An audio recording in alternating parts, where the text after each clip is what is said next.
இந்தியர்களையே கொல்லுவதற்கான போரை தொடங்கக்கூடிய அந்த காட்சியை நீங்க பார்த்து விடுங்கள் என்று கூறியிருக்கிறார். RSS சார்ந்த நபர்கள், பஜ்ரங் தளை சார்ந்த நபர்கள், விஸ்வ இந்து பரிஷதை சார்ந்த நபர்கள் நடத்திய தாண்டவ நாடகத்தை நீங்க பாருங்கள் இந்த வீடியோ.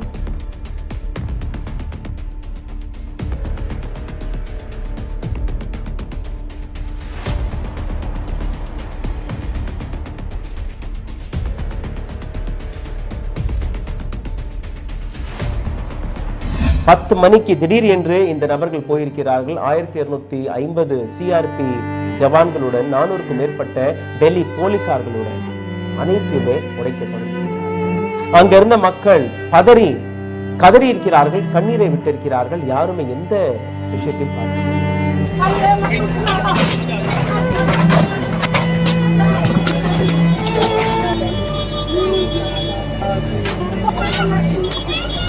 இந்தியா ஒரு செக்குலர் நாடு. அனைத்து ஜாதியை சார்ந்தவர்கள், அனைத்து மதத்தை சார்ந்தவர்கள் ஒன்றாக வாழ்ந்து கொண்டிருக்கிறோம். ஆனால் இந்த செக்குலரிசத்தின் விஷம் கலந்த காட்சியும் நீங்க பார்க்க வேண்டும். இஸ்லாமியர்களுடைய மசூதிக்குள் சென்று அங்கு அவர்கள் கட்டி வைத்திருக்கக்கூடிய அந்த மக்பரா என்கிற இடத்தை எப்படி சிதைத்திருக்கிறார்கள் என்று நீங்க பாருங்கள். ஜெய் ஸ்ரீராம், ஜெய் ஜெய் ஸ்ரீராம், पत्थर को भी करते पानी, पत्थर को भी करते पानी. ஆண்களுக்கு அன்றாடம் தேவைப்படும் ஆரோக்கியம் மற்றும் பலத்தை தரக்கூடிய அற்புதம், பாரம்பரிய இயற்கை முறையில் தயாரிக்கப்பட்ட சந்தோஷமான இல்லற வாழ்வின் கேடயம் mister perfect extra gold. Free home delivery மற்றும் டீலர்ஷிப்பிற்காக தொடர்பு கொள்ளுங்கள். வணக்கம். ஜஹாங்கீர்புரியில் நடந்த சம்பவத்தை பற்றி நீங்க படித்து வருகிறீர்கள், அந்த காட்சிகளை பார்த்து வருகிறீர்கள். ஆனால் இதற்கு பின்னாடி இருக்கக்கூடிய காரணம் ஒரு கூட்டம். இந்த கூட்டம் இந்த நாட்டில் நீதியை வழங்க முன்வந்து விட்டது, நியாயத்தை வழங்க முன்வந்து விட்டது. இந்த கூட்டத்திற்கு பின்னாடி இருக்கக்கூடிய அரசியல் கட்சி நாங்கள் தான் ராஜா, நாங்க விதிப்பதுதான் விதி என்று உங்கள் முன் அனைத்து சட்டத்தையுமே அனைத்து விதிமுறைகளையுமே விதிக்க தொடங்கி விட்டார்கள், ஒரு மதத்தின் அடையாளத்தை வைத்து. ஜஹாங்கீர்புரியில் நடந்த புல்டோசர் இந்த சம்பவத்தில் பட வீடியோக்களை நீங்க பார்த்திருப்பீர்கள். இன்னைக்கு உங்களுக்கு நான் எடுத்துக்காட்டக்கூடிய ஒரு படத்தை நீங்க கவனமாக பார்க்க வேண்டும். இந்த கூட்டம் எந்த அளவில் இந்த நாட்டில் இருக்கக்கூடிய ஏழைகளை அலைக்கழித்து வருகிறது, இந்த நாட்டு ஏழைகளுடைய நிலையை எந்த அளவில் பணமாக்கி வருகிறது. இந்த நாட்டு 4வது தூணான மீடியா, ஜனநாயகத்தின் 4வது தூண். இந்த படத்தை நீங்க பார்க்கும்போது இதற்கு பின்னாடி இருக்கக்கூடிய கதையும் நீங்க கேட்டு விடுங்கள். ஜஹாங்கீர்புரியில் ஒரு ஏழை குடும்பத்தின் ஒரு சிறிய பொட்டிக்கடை, ஒரு ஏழை என்று கூட பார்க்காமல் இந்த பொட்டிக்கடையை இடிச்சு தள்ளிவிட்டது இந்த நாட்டு அரசாங்கம், இந்த நாட்டு அகங்காரம். ஆனால் இதற்கு பின்னாடி நடந்ததுதான் மிகவும் கேவலமாக இருக்கிறது. இந்த கேமராக்களை பார்த்து கொண்டிருக்கிறீர்கள். இந்த கேமரா எந்த பக்கம் படம் எடுத்துக் கொண்டிருக்கிறது என்று அதையும் நீங்க பாருங்கள். இந்த கேமராவுக்கு நேர் பின்னாடி ஒரு புல்டோசர் அங்க இருக்கக்கூடிய வீடுகளை, கடைகளை இடித்துக் கொண்டிருக்கிறது. அதற்கு நேர் கீழே நீங்க பார்த்தீர்கள்னா ஒரு சிறுவன் ஏதோ ஒரு விஷயத்தை புரக்கி கொண்டிருக்கிறார். ஆனால் ஜூம் செய்து பார்த்தால் உங்களுக்கு இந்த நாட்டுடைய உண்மை முகம் தெரிந்துவிடும். அந்த சிறுவன் புரக்குவது நாணயம், இந்த நாட்டுடைய நாணயம், 1 ரூபாய் 2 ரூபாய் நாணயம். அடுத்த நேர சாப்பாட்டிற்காக இருந்த அந்த ஒரே ஒரு கடை, அந்த ஒரே ஒரு வழியை கூட இந்த நாட்டு அரசாங்கம் நசுக்கி விட்டது. இந்த சிறுவனுடைய படத்தை பிடிப்பதற்காக மீடியா கூட்டம் எந்த அளவில் அலைமோதியது என்று நீங்க பாருங்கள். இது மட்டுமல்ல, இதே இடத்தில் எடுக்கப்பட்ட இன்னொரு படத்தையும் நீங்க பார்க்க வேண்டும். இங்கேயும் இதே புல்டோசரை நீங்க பார்க்கிறீர்கள், ஒரு அம்மாவையும் அவருடைய குழந்தையும் நீங்க பார்த்து கொண்டிருக்கிறீர்கள். ஜூம் செய்து பார்த்தீர்கள்னா உங்களுக்கு தெரிய வரும். இடிக்கப்பட்ட இதே கற்களுக்கு நடுவில் ஒரு ஃப்ரிட்ஜ் இருக்கிறது. அந்த ஃப்ரிட்ஜில் இருந்து இவர்கள் மீட்டெடுப்பது ஒரு தண்ணீர் பாட்டிலும் மீதம் இருக்கக்கூடிய ஒரு சில கூல்ட்ரிங்க்ஸ்களும். ஆனால் அதற்கு நேர் மேரில் இன்னொரு படத்தை நீங்க பார்க்க முடியும். தேசப்பிதமகா மகாத்மா காந்தியோடைய படம், இந்தியாவின் தேசிய கொடியோடைய படம். இந்த நாட்டு அரசாங்கத்திற்கு கொடியும் முக்கியமல்ல, தேச பிதாமகா மகாத்மா காந்தியும் முக்கியமில்லை என்பதை மிகவும் தெளிவாக எடுத்து காட்டக்கூடிய இந்த படங்களை நீங்க பார்த்தீர்கள். இந்த நாட்டில் இருக்கக்கூடிய நீதிமன்றம் எங்களுக்கு தேவையில்லை, இந்த நாட்டில் இருக்கக்கூடிய போலீசார்கள் எங்களுக்கு தேவையில்லை. இந்த நாட்டில் விதிக்கக்கூடிய அனைத்து சட்டங்களை நாங்கள் தான் விதிப்போம், நாங்கள் சொல்லுவதுதான் சட்டம், அதை நீங்க மீறக்கூடாது என்று ஒரு அரசியல் கட்சி தாண்டவம் ஆடிக்கொண்டிருக்கிறது. இந்த நாட்டு இஸ்லாமியர்கள் மீது, இந்த நாட்டில் மதத்தின் அடையாளத்தை முன்னிறுத்தி தன்னுடைய அரசியல் நாடகத்தை, அரசியல் தாண்டவத்தை ஆடக்கூடிய இந்த அரசியல் கட்சி செய்து வரும் விஷயங்களை பார்த்து இந்த நாட்டில் இருக்கக்கூடிய சுப்ரீம் கோர்ட் இன்னைக்கு அமைதியாக இருக்கிறது. ஜஹாங்கீர்புரியில் நடந்த இந்த தாண்டவத்திற்கு பின் உடனடியாக சுப்ரீம் கோர்ட் இந்த புல்டோசரை நிறுத்திவிடுங்கள் என்று கூறியிருக்கிறார்கள். ஜஹாங்கீர்புரியிலிருந்து சுப்ரீம் கோர்ட்டுடைய டிஸ்டன்ஸ் 20 கிலோமீட்டர். டிஜிட்டல் இந்தியா, நான் ஒரு டிஜிட்டல் இந்தியாவை உருவாக்கி இருக்கிறேன் என்று பிரதமர் மோடி அவர்கள் கூறிய அந்த வார்த்தைக்கான அர்த்தம். சுப்ரீம் கோர்ட் வெளிவிட்ட அந்த ஆர்டரை இதே நாட்டு அரசியல்வாதிகள், இதே நாட்டு மேயர், இதே நாட்டு அரசு ஊழியர்கள், போலீசார்கள் ஏற்றுக்கொள்ளவில்லை. எங்களுக்கு காகிதம் கையில் வராதவரை இந்த புல்டோசரை நிறுத்த மாட்டோம் என்று கூறியிருக்கிறார்கள். சுப்ரீம் கோர்ட்டுடைய நிலையை பாருங்கள். சுப்ரீம் கோர்ட் இந்த நாட்டில் இருக்கக்கூடிய அரசு அதிகாரிகளுக்கு, இந்த நாட்டில் இருக்கக்கூடிய மேயருக்கு, போலீஸருக்கு, அரசாங்கத்திற்கு தன்னுடைய ஆர்டரை கொடுக்க முடியவில்லை என்றால் சுப்ரீம் கோர்ட் மீதே பல கேள்விகள் எழும்பி வருகிறது. எந்த விதத்தில் நீங்க நியாயத்தை கொடுக்க இருக்கிறீர்கள் என்று. இந்த நாட்டில் மொத்தம் 4.5 கோடி வழக்குகள் பெண்டிங்கில் இருக்கிறது. டெல்லியை பொறுத்தவரையிலேயே எத்தனையோ லட்சம் வழக்குகள் பெண்டிங்கில் இருக்கிறது. அதாவது இந்த நாட்டு நீதிமன்றங்கள் மீது நீங்க நம்பக்கூடாது, இது போன்ற அரசியல் கட்சிகள் அதே இடத்தில் நீதியை, நியாயத்தை வழங்கி விடுவார்கள், எந்த விதமான விசாரணையும் தேவையில்லை என்று இந்த நபர்கள் எடுத்துக்காட்டி வருகிறார்கள். ஆனால் இந்த நாட்டில் இருக்கக்கூடிய கான்ஸ்டிடியூஷன் அதற்கான வழியை கொடுப்பதில்லை. இந்த நாட்டு கான்ஸ்டிடியூஷன், இந்த நாட்டில் ஒரு சட்டம் இருக்கிறது, இந்த சட்டத்தின் படிதான் நீங்க வேலை பார்க்க வேண்டும் என்று பல இன்ஸ்டிடியூஷன்களை அமைத்திருக்கிறது. சிபிஐ ஆக இருக்கட்டும், சுப்ரீம் கோர்ட்டாக இருக்கட்டும், எலெக்ஷன் கமிஷன் ஆஃப் இந்தியாவாக இருக்கட்டும், போலீஸாக இருக்கட்டும், சட்டத்தை ஏற்றக்கூடிய பல இன்ஸ்டிடியூஷன்களாக இருக்கட்டும், அனைத்துமே கான்ஸ்டிடியூஷன் வழியாக தான் வேலை பார்க்க வேண்டும். இதே வழியில்தான் பாராளுமன்றமும் வருகிறது. ஆனால் பாராளுமன்றம் மக்களால் தேர்வு செய்யப்பட்ட நபர்கள். மக்கள் எங்களுக்கு இந்த ஆர்டரை கொடுத்திருக்கிறார்கள், மக்கள் எங்களுக்கு இந்த பவரை கொடுத்திருக்கிறார்கள், அதனால் நாங்கள் தான் அனைத்துமே என்று நினைத்துக் கொண்டிருக்கக்கூடிய இந்த அரசாங்கம் ஒரு விஷயத்தை புரிந்து கொள்ள வேண்டும். இந்த நாட்டில் இருக்கக்கூடிய நீதிமன்றத்தின் பவர்கள் என்ன? இந்த நாட்டில் இருக்கக்கூடிய மக்களுக்கு அவர்கள் டைரக்ஷனை கொடுக்கலாம். இந்த நாட்டில் இருக்கக்கூடிய ஸ்டேட் கவர்மெண்ட் இருக்கட்டும் அல்ல சென்ட்ரல் கவர்மெண்ட் இருக்கட்டும், இவர்களுக்கு டைரக்ஷனை கொடுக்கலாம். இந்த நாட்டில் இருக்கக்கூடிய போலீசார்கள் ஒரு நபரை கைது செய்யும் போது 24 மணி நேரத்திற்குள் அவரை கோர்ட்டில் ஆஜர் செய்ய வேண்டும் என்கிற சட்டம் இருக்கிறது. ஆனால் இந்த நாட்டில் என்ன நடந்து வருகிறது என்று நீங்க பாருங்கள். ராஜஸ்தான், உத்தரப்பிரதேஷ், மகாராஷ்டிரா, மத்திய பிரதேஷ், ஜார்க்கண்ட், வெஸ்ட் பெங்கால், கர்நாடகா, அனைத்து இடங்களிலுமே கலவரம். உத்தரப்பிரதேசத்தில் புல்டோசர் ஏற்றப்பட்டது, மத்திய பிரதேசத்தில் புல்டோசர் ஏற்றப்பட்டது. அங்கிருந்து கிளம்பிய புல்டோசர் இன்னைக்கு டெல்லியில் வந்து இதே வீடுகளை இடிக்க தொடங்கிவிட்டது. 20 கிலோமீட்டர் தொலைவில் இருக்கக்கூடிய சுப்ரீம் கோர்ட்டிலிருந்து ஆர்டர் வெளிவந்தது. எங்களுக்கு அந்த பேப்பர் கிடைக்கவில்லை என்றால் நாங்க இந்த புல்டோசரை நிறுத்த மாட்டோம் என்று கூறினார்கள்.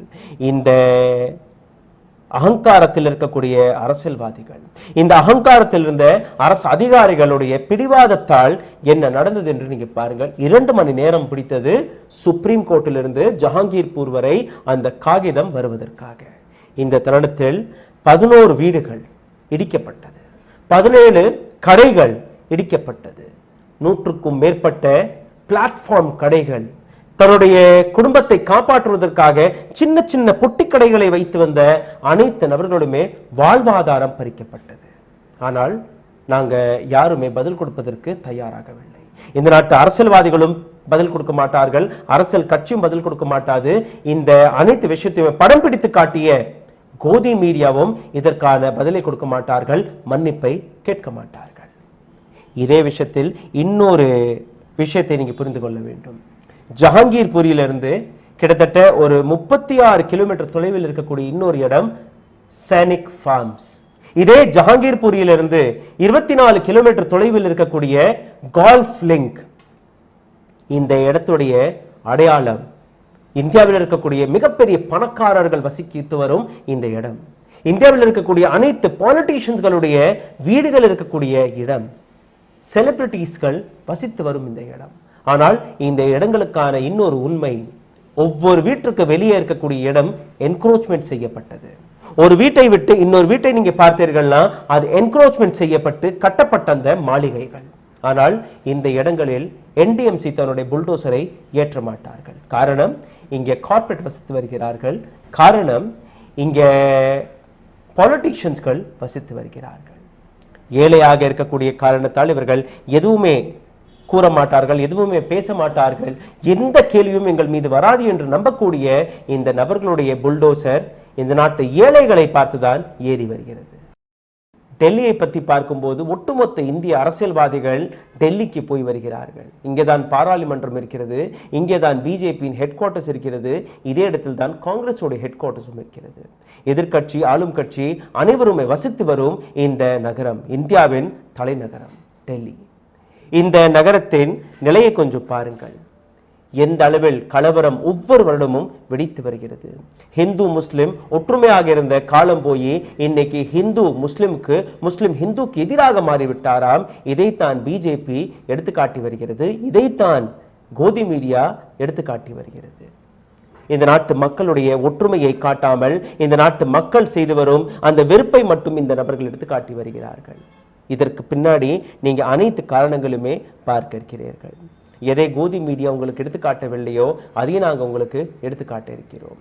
த வயர் என்கிற ஊடகம் எடுத்த இந்த இன்டர்வியூ, அங்க இருந்த ஒரு ஹிந்து பெண்மணி அங்கு நடந்த கலவரத்தை எந்த அளவில் பேசியிருக்கிறார் என்று பாருங்கள். ஹிந்துக்கள் இவர்கள் அல்ல, இவர்கள் கலவரக்காரர்கள், இவர்களை நம்பாதீர்கள். ஷான் மீரா சிங் போட்ட இந்த ட்வீட்டை படிக்கிறேன் கேளுங்கள். த வயருடைய ஒரு இன்டர்வியூவை இவர் ஷேர் செய்திருக்கிறார். मैं अकेली हिंदू महिला यहाँ इतने समय से रह रही हूँ, किसी मुसलमान ने कभी परेशान नहीं किया। शोभा यात्रा में बजरंग दल वालों के हाथ में हथियार थे, मुल्ले काटे जाएंगे के नारे लगाए जा रहे थे। दंगा इन्होंने शुरू किया, मुसलमानों ने नहीं। இந்த பெண் கூறிய வார்த்தையை ஒரு ஷார்ட்டாக எடுத்து காட்டுகிறேன். இதற்கு பின் நீங்கள் இந்த வீடியோவை பார்க்கும்போது சரியான டிரான்ஸ்லேஷனும் நீங்கள் படிக்கலாம். நான் எத்தனையோ வருடமாக இதே தெருவில் வசித்துக் கொண்டிருக்கிறேன், என்னை எந்த இஸ்லாமியரும் எப்பவுமே துன்புறுத்தினதில்லை. இந்த ஷோபா யாத்ரா என்கிற பேரில் பஜ்ரங் தள் காரர்கள் கையில் தான் ஆயுதங்கள் இருந்தது. அவர்கள் தான் முல்லே காட்டே ஜாயங்க, அதாவது இஸ்லாமியர்களை வெட்டி சாய்ச்சி விடுவோம் என்று கூறினார்கள். அவர்கள்தான் இந்த கலவரத்தை தூண்டினார்கள், இஸ்லாமியர்கள் அல்ல. ஒரு ஹிந்து பெண் வாயிலிருந்து வரக்கூடிய வார்த்தையை நீங்களே கேட்டு விடுங்கள். बजरंग दल वाले थे जो अपना कह रहे हैं बार बार कि शोभा यात्रा पे पथराव हुआ, तो कोई इंसान क्या करेगा? तुम लोग वहां पर मस्जिद के आगे, इनका रोजा खोलने का टाइम हो रहा है, उससे पहले अजान होती है ना, और आप लोग वहीं पर ही होकर डीजे बजा रहे हो, उल्टा सीधा कमेंट्स पास कर रहे हो कि और मुस्लिम्स के लिए उल्टा सीधा कह रहे हो। कौन कहाँ तक बर्दाश्त करेगा? उनको उकसा रहे हो बार बार। क्या कहा था आपको याद है? वो यही कह रहे हैं बार बार कि मुस्लिम्स को काटेंगे, मुसलमानों को काटेंगे, उनको रहने नहीं देंगे यहाँ पर। இந்த பெண்ணுடைய வார்த்தைகளை நீங்க கேட்டிருப்பீர்கள். கோதி மீடியா இதை பற்றி வாயை திறக்க மாட்டார்கள். அவர்களுடைய ஐடியாலஜி, அவர்களுடைய ப்ரொபகண்டாவிற்கு எதிராக அவர்கள் பேச மாட்டார்கள். இந்த நாட்டு அரசாங்கம் இதை பற்றி எந்த விதமான ரியாக்ஷன் எடுத்து காட்டாது. இந்த நாட்டு அரசாங்கம் இவர்களுடைய கொள்கை எந்த அளவில் இந்த நாட்டில் விஷத்தை கலக்கும்படி இருக்கிறது என்று நீங்க பார்க்க வேண்டும். இன்னொரு வீடியோ உங்களுக்கு எடுத்து காட்டுகிறேன். இந்த நபருடைய பெயர் ஆசிப். ஒரு சிறிய மெக்கானிக் ஷாப்பை வைத்துக் கொண்டிருக்கிறார். இவர் என்ன பேசினார் என்று நீங்களே கேட்டுவிடுங்கள். எனக்கு எந்த விதமான அறிக்கையும் கொடுக்கப்படவில்லை, யாருமே எனக்கு எந்த விதமான தகவலையும் கொடுக்கவில்லை. திடீர் என்று புல்டோசர் எடுத்து வந்தார்கள். எனக்கு ஒரு இன்ஃபர்மேஷனை கொடுத்திருந்தால் கூட உள்ள நின்று கொண்டிருந்த பைக்குகளை வெளியேற்றியிருப்பேன், கொஞ்சமாவது எனக்கு நஷ்டம் குறைந்திருக்கும், கடையை எடுத்தாலும் பரவாயில்லை, என்னுடைய பொருட்களையாவது நான் எடுத்திருப்பேன் என்று கூறியிருக்கிறார். அவர் கதரும் அந்த வார்த்தையை, அந்த வீடியோவை நீங்களே கேட்டுவிடுங்கள். जी भाई साहब, आपका नाम? मेरा नाम आशु। अच्छा आशु जी, क्या आपकी दुकान ये जो तोड़ फोड़ हुई है? ये हाँ जी, ये मेरी जो है बाइक की शॉप है। ये देखो क्या नुकसान करा है, सारी बाइकें वगैरह तोड़ दी। इनको जो है पहले 1-2 दिन का टाइम देना चाहिए था, लेकिन इन लोगों ने कुछ भी टाइम नहीं दिया। इन लोगों के पास में सुप्रीम कोर्ट का ऑर्डर आ गया है कि ना ही तोड़ा जाए, ना ही कुछ करा जाए, 1-2 दिन बाद के बाद देखा जाए। लेकिन इन लोगों ने ना ही सुन के उसके बावजूद भी ये सब तोड़फोड़ मचा दी और मस्जिद का गेट वेट फिर इन लोगों ने हाथ लगा दिया, सारा कुछ तोड़ ताड़ के अलग कर दिया। आज सुबह आपको पता चला कि ऐसे तोड़फोड़ होने वाली है? कुछ पता नहीं चला, कुछ भी नहीं कि मतलब कि जूस की दुकान या उधर से कबाड़ा वगैरह उठाएंगे न्यूज पे, तो हमने ये सुना था, इसलिए जो है अपना चुपचाप बैठे हुए थे। नहीं तो अगर हम बताते कि कुछ सामान वामान अपना निकाल लो, कुछ टाइम तो देना चाहिए आदमी को। अब ये हमारा नुकसान जो है, बाइक को जो है कि स्कूटी पूरी तोड़ दी है, सारा कुछ तोड़ दिया, इसका नुकसान जो कौन बनेगा इसका? जी, कोई नोटिस कभी आपको आया है कुछ एनसीडी नोटिस से? नहीं आया, कभी भी कभी कोई नोटिस नहीं आया, कभी आपको कोई नोटिस कोई नहीं नोटिस मिला नहीं है आया। कि ये जो है इस तरफ है ये गैर कानूनी है? कोई नोटिस नहीं आया कभी। अच्छा, और सुबह भी NDMC new Delhi municipal corporation இவர்கள் ஆன்டி என்க்ரோச்மெண்ட் டிரைவை நடத்தி வந்தார்களாம். இதைத்தான் அரசாங்கம் கூறி வருகிறது. நாங்கள் இஸ்லாமியர்களுக்கு எதிராக எந்த சதியும் செய்யவில்லை, இது ஒரு நேர் வழியாக எடுக்கப்பட்ட ஆக்ஷன் என்று மத்திய அரசாங்கம் கூறி வருகிறது. அதே முறையில் பியூரோக்ரசி, அதாவது நியூ டெல்லி முனிசிபல் கார்ப்பரேஷனோட அதிகாரிகளும் கொடுத்து வருகிறார்கள் இந்த பதிலை.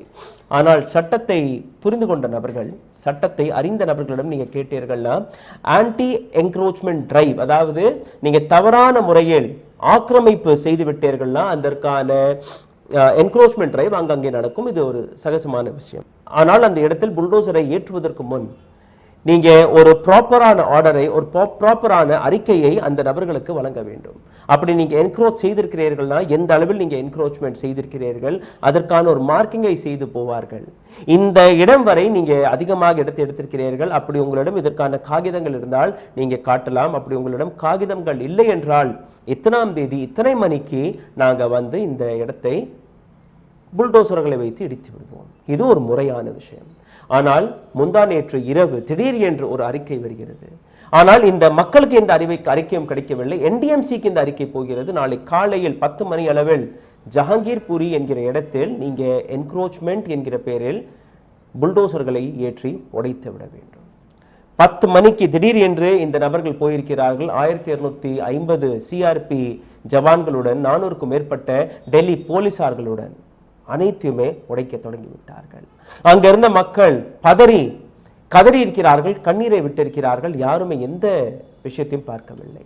ஒரு சில நபர்கள் சுப்ரீம் கோர்ட்டுக்கு போய் ஸ்டே ஆர்டர் வாங்கியிருக்கிறார்கள். 10:45 மணிக்கு இந்த ஸ்டே ஆர்டரும் கிடைத்து விட்டது.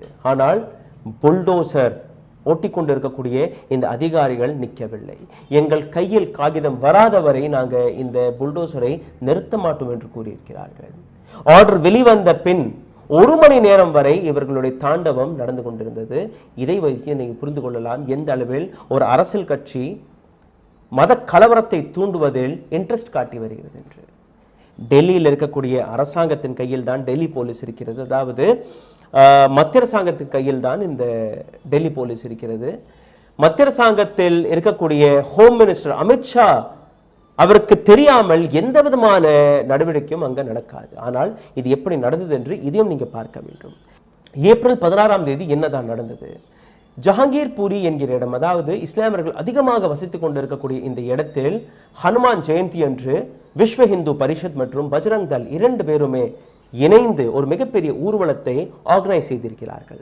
இதற்கான பர்மிஷனை கேட்டு டெல்லி போலீஸிடம் ஒரு அறிக்கையும் கொடுத்திருக்கிறார்கள். டெல்லி போலீஸ் ராஜஸ்தானில் நடந்த கலவரம், குஜராத்தில் நடந்த கலவரம், மத்திய பிரதேசத்தில் நடந்த கலவரம், மகாராஷ்டிராவில் நடந்த கலவரம், வெஸ்ட் பெங்காலில் நடந்த கலவரம், ஜார்க்கண்டில் நடந்த கலவரத்தை பார்த்து டெல்லியில் இது போன்ற ஊர்வலம் நடக்காதபடி அந்த ஊர்வலத்திற்கு எந்த விதமான பர்மிஷனும் கொடுக்கவில்லை. ஆனால் கூட இந்த நபர்கள் அந்த இடத்தில் இணைந்திருக்கிறார்கள். இந்த ஊர்வலமும் நடந்திருக்கிறது. என்னுடைய ஸ்கிரீனில் இரு தரப்பிலும் 2 வீடியோவை போட்டு காட்டுகிறேன். ஒரு பக்கம் கற்களை எரிந்து கொண்டிருக்கக்கூடிய இந்த நபர், இவர் கையில் நீங்க பார்த்தீர்கள்னா துப்பாக்கி இருக்கிறது. இவருக்கு அருகே சின்ன சின்ன குழந்தைகள் இருக்கிறார்கள். அந்த சிறுவர்கள் செய்யக்கூடிய விஷயம் கற்களை எரிந்து ஓடி வருகிறார்கள். இந்த நபர் எதிரில் இருக்கக்கூடிய நபர்களை பார்த்து நேரடியாக சுட்டு வருகிறார். இவர் யார்? இவரை பற்றியும் நான் பேசுகிறேன். இன்னொரு பக்கம் நீங்க பாருங்கள். இந்த பக்கத்தில் இருக்க நபர்கள் கையில் அருவாள் இருக்கிறது, கத்தி இருக்கிறது, கன் இருக்கிறது, ஷார்ட் கன் இருக்கிறது, அனைத்தும் இருக்கிறது. இந்த பக்கம் சோபா யாத்ரா, இந்த பக்கம் அந்த சோபா யாத்திரையில் கற்களை எறிந்த நபர்கள். இந்த துப்பாக்கி ஏந்திய நபருடைய பெயர் சோனு சிக்னா. இவர்தான் நேரடியாக அங்க இருந்த மக்கள் மீது துப்பாக்கி சூட்டை நடத்தினாராம். இவர்தான் அங்க இருக்கக்கூடிய போலீசார்கள் மீது துப்பாக்கி சூட்டை நடத்தினாராம். இவரை இன்னைக்கு போலீஸ், டெல்லி போலீஸ் கைது செய்து விட்டது. இவருடைய தம்பி, இவருடைய பெயர் சலீம் சிக்னா, இவரையும் டெல்லி போலீஸ் கைது செய்து விட்டது. இது ஒரு நியாயமான வேலை. இதில் எந்த விதமான கேள்வி கேட்பாடும் இருக்கக்கூடாது. நீங்கள் சட்டத்தை கையில் எடுத்தீர்கள்னா உங்கள் மீது வழக்கு போடப்பட வேண்டும். இதே முறையில் நீங்கள் பார்த்தீர்கள்னா 24 நபர்களை கைது செய்திருக்கிறார்கள். இன்னொரு புறம் நீங்கள் பார்த்தீர்கள்னா விஸ்வ ஹிந்து பரிஷதுடைய டிஸ்ட்ரிக்ட் பிரசிடென்ட் அவரையும் கைது செய்திருக்கிறார்கள்.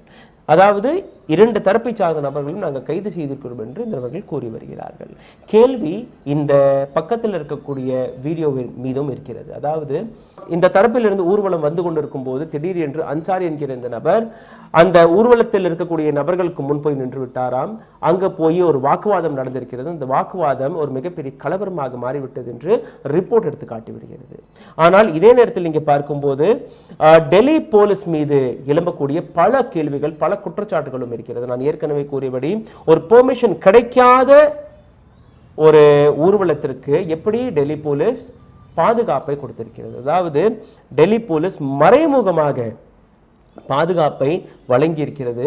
டெல்லி போலீஸை பொறுத்தவரையில் நாங்கள் இவர்களை தடுத்து நிறுத்த பார்த்தோம். ஆனால் இவர்கள் நிற்கும்படி அல்ல, இந்த இடத்தில் கலவரம் வெடித்து விடாதபடி நாங்கள் பாதுகாப்பை கொடுத்தோம் என்று கூறி வருகிறார்கள். மத்திய அரசாங்கத்தின் கையில் டெல்லி போலீஸ் வருகிறது. டெல்லி போலீஸ் ஹோம் மினிஸ்ட்ரி கையில் வருகிறது. ஹோம் மினிஸ்ட்ரியுடைய தலைவர் அமித்ஷா. ஹோம் மினிஸ்ட்ரி நேரடியாக பிரைம் மினிஸ்டர் ஆஃபீஸருக்கு அடங்கிதான் வேலை பார்க்க வேண்டும். அதாவது பிரைம் மினிஸ்டர் மோடி அவர்களுக்கு இந்த விஷயம் தெரியும், அமித்ஷா அவர்களுக்கு இந்த விஷயம் தெரியும், டெல்லி போலீஸுக்கு இந்த விஷயம் தெரியும். அப்படி நீங்கள் பெர்மிஷனை கொடுக்கவில்லை என்றால் தொடக்கத்திலேயே இந்த ஊர்வலத்தை தடுத்து நிறுத்தியிருக்க வேண்டும். ஆனால் இங்கே தடுத்து நிறுத்தவில்லை. அப்படி நீங்கள் மறைமுகமாக இதற்கான பாதுகாப்பை கொடுத்தீர்கள்னா அந்த மறைமுக பாதுகாப்பிற்கான அனைத்து வேலையுமே டெல்லி போலீஸ் பார்த்திருக்க வேண்டும். அங்கே எந்த விதமான அசம்பாவிதமும் நடக்காதபடி இவர்கள் எச்சரிக்கையாக இருந்திருக்க வேண்டும். ஆனால் அதுவும் செய்யவில்லை, வேடிக்கை பார்த்து வந்தார்கள். இன்னும் நீங்கள் சொல்ல போனால் மசூதிக்கு வெளியில் நின்று அங்கே இருந்த மக்கள் அவர்களை எதிர்த்து இந்த நபர்கள் கோஷங்களை வெளியிட்டிருக்கிறார்கள், அங்கே கொடியை கட்டியிருக்கிறார்கள். பெர்மிஷன் இல்லாத ஒரு ஊர்வலத்திற்கு எந்த அளவில் டெல்லி போலீஸ் பாதுகாப்பு கொடுத்ததையும் நீங்கள் பார்த்து வந்தீர்கள். இந்த ஒட்டுமொத்த விவகாரத்தை நீங்கள் பார்க்கும்போது அன்சார் மற்றும் அவருடன் இருந்த மற்ற நபர்களையும் கைது செய்திருக்கிறார்கள். ஆனால் கேள்வி, இவர்கள் கையில் இந்த அளவில் ஆயுதங்கள் எப்படி போனது? எப்படி இந்த ஆயுதங்களை வைத்து வெளிப்படையாக ரோட்டில் இவர்கள் நடந்து சென்றார்கள்?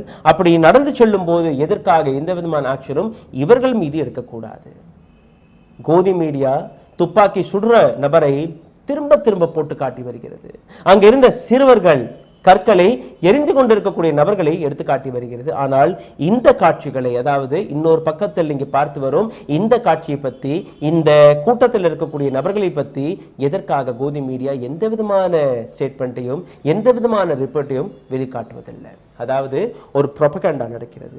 இந்த ப்ரொபகண்டா வழியாக என்னெல்லாம் சாதிக்கலாம் என்று இந்த நபர்கள் எடுத்து காட்டி வருகிறார்கள். கடைசியாக இன்னும் ஒரு சில காட்சிகளை உங்களுக்கு எடுத்துக்காட்ட ஆசைப்படுகிறேன். இதையும் நீங்க பார்த்து விடுங்கள். அனைத்துமே சாட்சியங்கள். கோர்ட் விசாரிக்கும் போது இந்த அனைத்து விஷயமுமே கோர்ட்டிற்கு முன் வர வேண்டும். கோர்ட் இந்த விஷயங்களை கவனத்தில் எடுத்துக்கொண்டு இதற்கான தீர்ப்பை வழங்குவார்கள் என்று நம்புகிறேன். அமைதியான முறையில் இந்த ஊர்வலம் நடந்தது என்று பிஜேபியை சார்ந்த பல நபர்கள் எடுத்துக்காட்டி வருகிறார்கள். இதைத்தான் கோதி மீடியாவும் எடுத்துக்காட்டி வந்தது. ஆனால் இதற்கு பின்னாடி இருக்கக்கூடிய உண்மை சம்பவத்தை நீங்க பார்க்க இருக்கிறீர்கள். ஆனால் ஜஹாங்கீர்புரியில் இருக்கக்கூடிய இந்துக்கள் என்ன நினைத்து வருகிறார்கள் இதையும் நீங்க பார்க்க வேண்டும். அர்ஃபா கானம் ஷெர்வானி த வயருடைய ஒரு மிகச்சிறந்த பத்திரிகையாளர். இவர் தன்னுடைய ட்விட்டர் பக்கத்தில் இந்த வீடியோவை பகிர்ந்திருக்கிறார். இவருடைய சேனலில் இந்த வீடியோ எடுத்திருக்கிறார்கள். நான் ஒரு ஹிந்து பக்தராக இருக்கிறேன், எனக்கும் என்னுடைய தர்மத்தை பற்றி, என்னுடைய மதத்தை பற்றி நன்றாகவே தெரியும். நானும் டெய்லி பூஜை அர்ச்சனையை செய்து வரக்கூடிய நபர். ஆனால் நான் எப்பவுமே ஆயுதங்களை தூக்கவில்லை. இந்து முஸ்லிம் நாங்கள் அனைவருமே ஒன்றாக வாழ்ந்து கொண்டிருக்கிறோம். என்னுடைய அருகே இருக்கக்கூடிய இஸ்லாமியர்கள் தான் என்னுடைய வீட்டில் இருக்கக்கூடிய சிலையை அமைத்திருக்கிறார்கள் என்னுடைய கோவிலில். அவர் கூறிய வார்த்தையை நீங்களே கேட்டுவிடுங்கள். எந்த அளவில் இந்து முஸ்லிமுடைய அந்த ஒற்றுமையை பற்றி, அந்த உண்மையான ஒற்றுமையை பற்றி இந்த நபர் பேசி வருகிறார் என்று வீடியோவை பாருங்கள். आप लोग चाकू तलवारें लेके रैली निकाल रहे हो, जो अच्छी बात है। मैं भी हनुमान जी का भगत हूँ, मैं भी उनकी पूजा करता हूँ, लेकिन दिल से अपने घर में करता हूँ ना, लोगों को सताता नहीं हूँ। ये लोग होली खेलते हैं तो मेरे घर में आके होली खेलते हैं, दिवाली बनाते हैं, मेरे घर में पूजा करते हैं। अभी हमारे शायद भाई हैं, उनकी वाइफ ने मेरे मूर्ति स्थापना उनकी वाइफ ने की है, मंदिर उन्होंने लगाया है। तो अगर हिंद भावना कैसे होगी इन लोगों में? नहीं होनी चाहिए ना। ये तो देश का माहौल, ये जातिवाद लेके, धर्म के प्रति लेके एक दूसरे हिंद भावना बिल्कुल नहीं करनी चाहिए। अब ये रैली निकाली किसने? दंगा किससे हुआ? जो उनका रैली का जो बड़े लोग थे जिन्होंने निकाली, उसका जनप्रतिनिधि कोई एक तो होगा। किसने निकाली रैली? जिम्मेवार कौन है? क्या वो जिम्मेवारी रैली का जो है वो लोग जिम्मेवारी लेंगे इसकी? वो है काम नहीं, वो अब क्यों नहीं, उनको क्यों अरेस्ट नहीं कर रहे? उनको भी तो अरेस्ट क्यों? वो एक मस्जिद के अंदर आप झंडा लगा रहे हैं, क्यों लगा रहे हैं? एक मुस्लिम तो जाके अभी भी एक मंदिर में जाके उन्होंने तोड़फोड़ नहीं की, क्यों नहीं की? இந்தியா ஒரு செக்யுலர் நாடு. அனைத்து ஜாதியை சார்ந்த நபர்கள், அனைத்து மதத்தை சார்ந்த நபர்கள் ஒன்றாக வாழ்ந்து கொண்டிருக்கிறோம். ஆனால் இந்த செக்யுலரிசத்தின் விஷம் கலந்த காட்சியும் நீங்க பார்க்க வேண்டும். இஸ்லாமியர்களுடைய மசூதிக்குள் சென்று அங்கு அவர்கள் கட்டி வைத்திருக்கக்கூடிய அந்த மக்பரா என்கிற இடத்தை எப்படி சிதைத்திருக்கிறார்கள் என்று நீங்க பாருங்கள். இதற்கு மேலும் அங்க கலவரம் வெடிக்காமல் அப்புறம் என்ன நடக்கும் என்று நீங்களே சிந்திக்க வேண்டும். இந்த வீடியோவை முதலில் பார்த்து जय श्री राम, जय जय श्री राम। पत्थर को बिखर दे पानी, पत्थर को बिखर दे पानी। இந்த நாட்டில் எந்த அளவில் மதவெறியை தூண்டிவிட்டு இந்த நாட்டு அரசாங்கம் தப்பிக்க பார்க்கிறது என்று நீங்க பார்க்க வேண்டும். யார் இவர்களுக்கு ஓட்டை போட்டார்களோ அவர்கள் மீதே புல்டோசர் ஏற்றப்படுகிறது. இந்த நாட்டு மக்கள் மீது புல்டோசர் ஏற்றப்படுகிறது. இந்த நாட்டு அரசாங்கத்தை பார்த்து யாருமே கேள்விகளை கேட்டுவிடக்கூடாது. சுப்ரீம் கோர்ட் தன்னுடைய ஆர்டரை கொடுத்த பின் கூட புல்டோசர் நிறுத்தப்படாத காரணம் என்ன? இதற்கான பதிலை யார் கொடுப்பார்? டெல்லியில் நடந்த கலவரமாக இருக்கட்டும், அல்ல நேற்று நடந்த இந்த புல்டோசராக இருக்கட்டும், இதற்கான பதிலை இந்த நாட்டு அரசாங்கம் கொடுக்குமா? இந்த நாட்டில் இருக்கக்கூடிய எதிர்க்கட்சிகள் இந்த நாட்டு அரசாங்கத்திடமிருந்து இந்த கேள்விக்கான விடயத்தை தேடி கொடுப்பார்களா? இந்த நாட்டு ஃபோர்த் பில்லராக தன்னை கூறி வரும் கோதி மீடியா அவர்கள் எடுத்துக்காட்டக்கூடிய இந்த காட்சிகள் மீது சந்தோஷம் பட்டு வருகிறார்கள். தன்னுடைய டிஆர்பிக்காக இந்த காட்சிகள் எடுத்துக்காட்டி வரக்கூடிய இந்த நபர்கள் இதற்கான சரியான விடயத்தை கொடுப்பார்களா? சிந்தித்து பாருங்கள். இந்த நாடு ஒரு செக்யுலர் நாடு. இந்த நாட்டில் ஒரு கான்ஸ்டிடியூஷன் இருக்கிறது, சட்ட புஸ்தகம் இருக்கிறது. ஆனால் அனைத்துமே வெறும் காகிதமாக மாறிவிட்டது. நன்றி, வணக்கம்.